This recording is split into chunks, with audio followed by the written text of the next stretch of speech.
नमस्कार। स्वर संवेदन के इस अंक में आप सभी का स्वागत है। ओमनाथ के YouTube चैनल के दर्शकों का आग्रह रहा है कि संगीत प्रस्तुतियाँ, साक्षात्कार और चर्चा के अलावा संगीत के शास्त्र पक्ष पर भी हम वीडियो क्लिप दिखाएं। इससे उत्सुक जिज्ञासुओं के साथ संगीत के विद्यार्थियों को भी लाभ मिलेगा।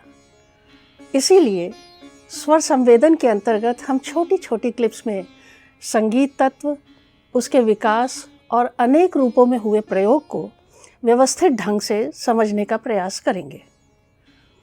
हम चर्चा करेंगे भारतीय शास्त्रीय संगीत के बारे में और उससे जुड़ी हुई अनेक सुनी अनसुनी बातों पर, जो रोचक भी हैं और ज्ञानवर्धक भी। भारतीय संगीत की शास्त्र व्यवस्था के बारे में अधिकांश लोग बहुत कम जानते हैं या उसे जानना ज़रूरी नहीं समझते हैं। पर भारतीय संगीत का शास्त्र यहाँ की संस्कृति का, उसके सामाजिक बदलाव का एक प्रामाणिक इतिहास रहा है। इसके अलावा हमारी सांस्कृतिक धरोहर को स्थापित करने का एक सच्चा दस्तावेज भी है। भारतीय संगीत की प्राचीन परंपरा आज के संगीत से भले ही भिन्न दिखती हो, पर उसकी आत्मा आज भी वही है जो वैदिक काल और भरत के काल में थी। हमारे संगीत का विकास दो रूपों में हुआ। एक संगीत मार्गी कहलाया और दूसरा संगीत देशी। पहला तो वो संगीत है जो बहुत प्रकार के नियमों से बंधा हुआ था और जिसका प्रयोग यज्ञ हवन इत्यादि के साथ किया जाता था। प्राचीन सामगान और वैदिक संगीत की परंपरा बहुत विशाल थी। किसी समय इसकी हजारों शाखाएं हुआ करती थीं। दूसरा संगीत लौकिक संगीत था। इसका प्रयोग जन मनोरंजन के लिए होता था, इसीलिए इसके प्रयोग का तरीका भी अलग था। पर जहाँ तक स्वरों की बात आती है, इन दोनों ही प्रकार के संगीत के मूल में प्राचीन वैदिक संगीत के ही स्वर थे, जो आज तक चलते चले आ रहे हैं। भारतीय संगीत के सबसे प्राचीन ग्रंथों में है भरत का नाट्यशास्त्र, जिसके प्रणेता महर्षि भरत हैं। ये जानना बहुत ज़रूरी है कि रामायण महाभारत जैसे बहुत से प्राचीन ग्रंथ हैं जिनमें संगीत और इसके अनेक नियमों की चर्चा हुई है, पर संगीत शास्त्र के आदि आचार्य महर्षि भरत ही माने जाते हैं। दरअसल इन्होंने संगीत पर कोई स्वतंत्र ग्रंथ नहीं लिखा है, बल्कि संगीत शास्त्र इनके नाट्य शास्त्र का ही एक अंग है। ये तो सभी जानते हैं कि सबसे पहले भरत ने ही स्वर संवाद के आधार पर सप्तक के स्वरों की स्थापना की और फिर चतुस्सारणा विधि के द्वारा 22 श्रुतियों की प्राप्ति की। वे अपने सप्त स्वरों को षड्जग्रामिक स्वर कहते थे, क्योंकि अन्य सभी स्वरों का अंतर संबंध षड्ज पर निर्धारित था। उन्होंने अपने स्वरों को न शुद्ध कहा और न ही विकृत, क्योंकि उन्होंने सभी स्वरों को षड्जग्राम की व्यवस्था, मध्यम ग्राम की व्यवस्था और उनकी मूर्छनाओं से प्राप्त कर लिया था। भरत को किसी भी स्वर अंतराल को प्राप्त करने के लिए स्वरों को शुद्ध या विकृत कहने की जरूरत ही नहीं पड़ी। पर बाद के काल में मूर्छना पद्धति से स्वरों को प्राप्त करने की परंपरा टूट गई, षड्ज स्थिर हो गया। इसलिए षड्ज से तार षड्ज तक जितने भी श्रुति स्थान प्राप्त होते हैं, उनमें जो षड्जग्रामिक स्वर स्थान भरत के अनुसार निर्धारित कर दिए गए थे, उन्हें शुद्ध स्वर कहा जाने लगा और अन्य श्रुतियों पर स्थापित स्वरों को विकृत कहा जाने लगा। श्रुति, स्वर, ग्राम, मूर्छना इत्यादि की चर्चा हम आगे भी करते रहेंगे, लेकिन पहले ये समझना जरूरी है कि भरत ने सप्तक के स्वरों की स्थापना कैसे की। भरत के अनुसार षड्ज, ऋषभ, गंधार इत्यादि 7 स्वर हैं जिन्हें वे षड्जग्राम कहते थे। ये 7 स्वर थे: षड्ज, ऋषभ, गंधार, मध्यम, पंचम, धैवत और निषाद। भारतीय संगीत की सबसे बड़ी विशेषता है उसका स्वर संवाद तत्व। अब ये स्वर संवाद क्या है? इसका सीधा अर्थ है 2 अलग अलग स्वरों का एक साथ बजने पर इनकी संयुक्त ध्वनि मधुर सुनाई देती है और या फिर कर्णकटु लगती है। यदि हम दो तारों में एक ही स्वर छेड़ें तो उन दोनों तारों का मिला जुला स्वर बहुत प्रिय लगता है, अच्छा सुनाई पड़ता है। इसी प्रकार मध्य सा और ताड़ सा भी बहुत अच्छे सुनाई पड़ेंगे। इससे थोड़ा कम पर अच्छा लगेगा सा पा और सा मा का संयोग। लेकिन अगर हम सा के साथ रे या नी स्वर बजाएं तो ये कानों को बहुत बुरा लगेगा और इसीलिए इन्हें हम संवादी न कह करके विवादी स्वर की श्रेणी में रखते हैं। भारत के अनुसार सप्तक के पूर्वांग और उत्तरांग के स्वरों के बीच में षडज पंचम और षडज मध्यम भाव का होना आवश्यक है। यानी कि स्वर सप्तक के पूर्वांग के हर स्वर का उत्तरांग के स्वरों से 13 श्रुति या फिर 9 श्रुति के अंतराल से संवाद होना चाहिए।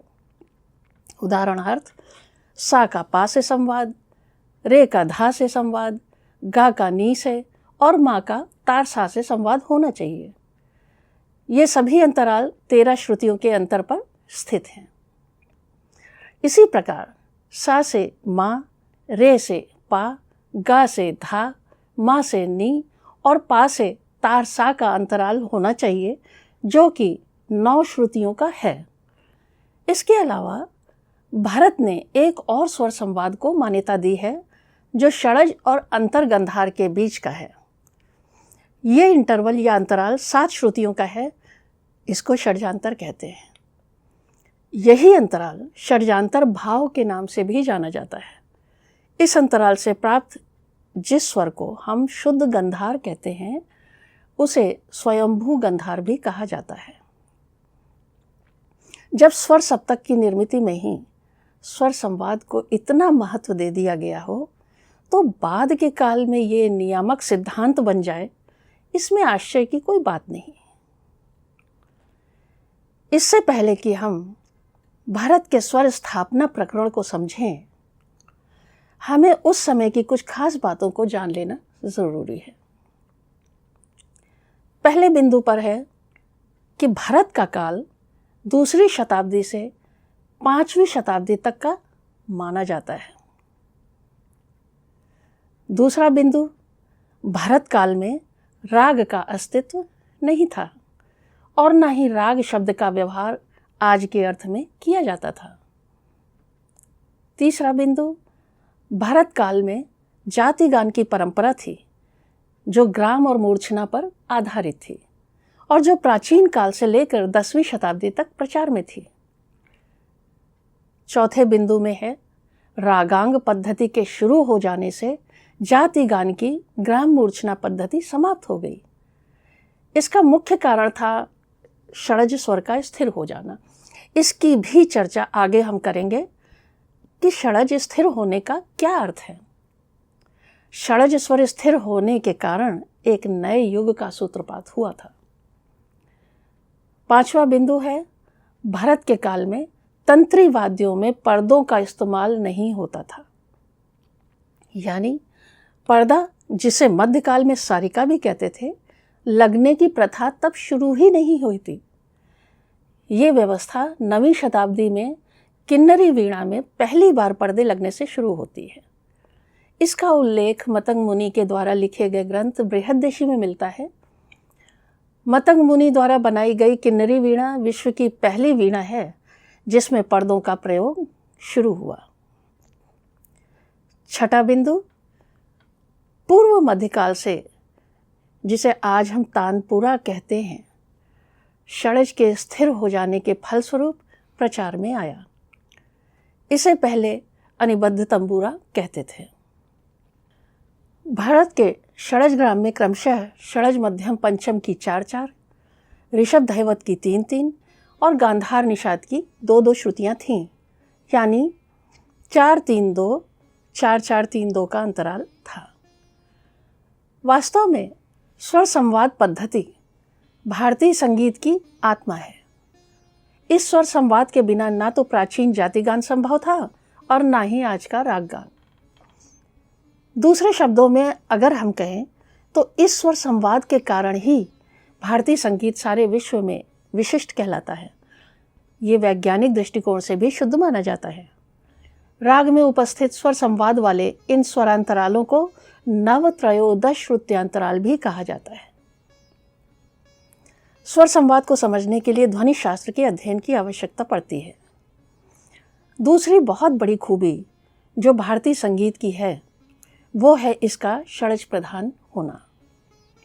भारतीय संगीत में षड्ज या स्वरित की इतनी प्रधानता है कि कोई भी संस्कारी संगीत इसके बिना नहीं हो सकता। गान हो या वाद्य, स्वरित की लगातार संगति आवश्यक होती है। शहनाई या बांसुरी में भी एक सुर भरने वाला अवश्य होता है। यहाँ तक कि तबला या पखावज भी सुर में मिलाया जाता है जो स्वरित का काम देता है। उत्तर भारत में स्वर की संगति के लिए प्रमुख रूप से तानपुरा ही है, जो कि गायकों के लिए एक अनिवार्य वाद्य है। तानपुरे में 4 तार होते हैं और वीणा, सरोद, सितार, शंतूर इत्यादि अन्य वाद्यों में 15 से लेकर 70 तार तक लगे होते हैं।